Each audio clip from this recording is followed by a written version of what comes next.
Good afternoon everyone and welcome to Medellin for the weekly wrap from InterBolsa. It's for September the 18th. Start quickly with the markets. The coal cap has been up all week. It's up 2.5% week on week. Volumes have been very good, driven by some specific factors which I'll come back to. And it's been regional and domestic, general increasing confidence throughout the area. Test market again, very quiet first 3 days of the week. Last 2 days we've seen some institutional buyers, especially at the long end of the curve. We also saw rates come down in the auction during the week. The peso, again, to make it the three of them, is trading around 1950 to end the week, well below the 2000 psychological level, all based on confidence. And that's not just here, obviously that's region-wide. In politics, we had a meeting earlier in the week. Uribe got together with his inner sanctum of friends, which is Noemi Sanin, Santos, Rivera, and Felipe Arias. And basically, there was no real outcome, no discussion afterwards. But the fact is the next leader of the country, or could be the same leader of the country, will come out of that room. Internationally, we had Chavez last week getting a $2 billion credit line from Russia. That obviously made a few headlines in terms of an arms race, etc., etc. And, UNASUR had their meeting during the week. Now, again, it was in Quito. There doesn't seem to be any discussion on anything to do with Venezuela. There's a continued obsession with the US-based issue here, which is a dead issue. It's a closed issue with the Colombian government here. And there's obviously factions within the government which would just leave this, UNASUR. They think it's a waste of time. Uribe's pleading patience, but clearly there's a lot of dissatisfaction with the support generally around the region for Colombia. On the macro side, very, very quiet week. We do have retail sales and industrial production out this evening. We'll be back to you on Monday with that. But in the meantime, we had the mortgage data for the second quarter. During the whole crisis, we've seen continued mortgage growth. But what we're seeing now is we're seeing an increase in non-payments, 1 month in arrears. So that's something that definitely needs to be kept an eye on by the banks. Heavy construction prices under control, just like they were with housing construction. To highlight this, in August 2008, we were running at just over 11% year on year in terms of costs for heavy construction. We're now running at negative 1.82%. So there's been a major sea change there. Everything else in Colombia has been stock-based. ETB, huge volume this week, huge amount of news.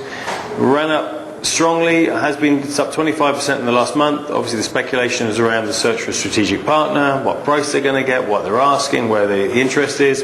The Nero magazine basically had an article on Monday saying there's no interest, but that didn't seem to affect the stock anyway. It traded $20 million again.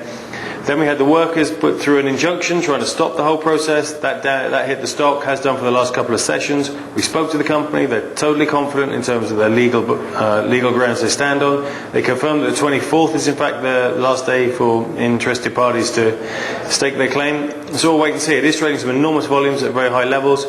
In terms of operating, it's gone way, way beyond what it's worth. But again, speculation is speculation. And we've seen it before. When Carlos Slim expressed some interest in the stock 2 or 3 years ago, again, we saw it trading up around these levels. Other news, Easter Hen, obviously the process was delayed last week. The press have had a field day here discussing why and when it's going to happen. There's a lot of speculation that the government is desperate to get this sold, that they've been offering it to various parties, that they're prepared to bend the rules if necessary. We really have to wait and see because it's a quiet week in the press and they've got little else to write about right now. And the banking sector, CIB reported their August numbers, and there is some concern because loan growth has dropped from 14.5% in July to 9.5% in August. That's a big drop. Non-performing loans are also slowly but surely moving upwards. Helm Bank reported a fairly solid quarter, August.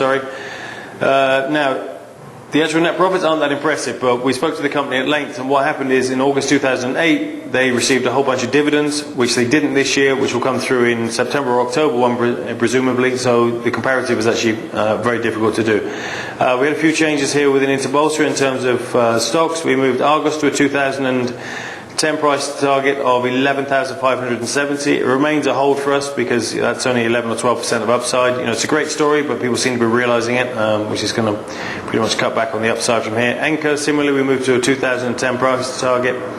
New price target is 9.18. That's 27% down on the previous price target. It also leaves 27% of upside, which is a fairly convenient number.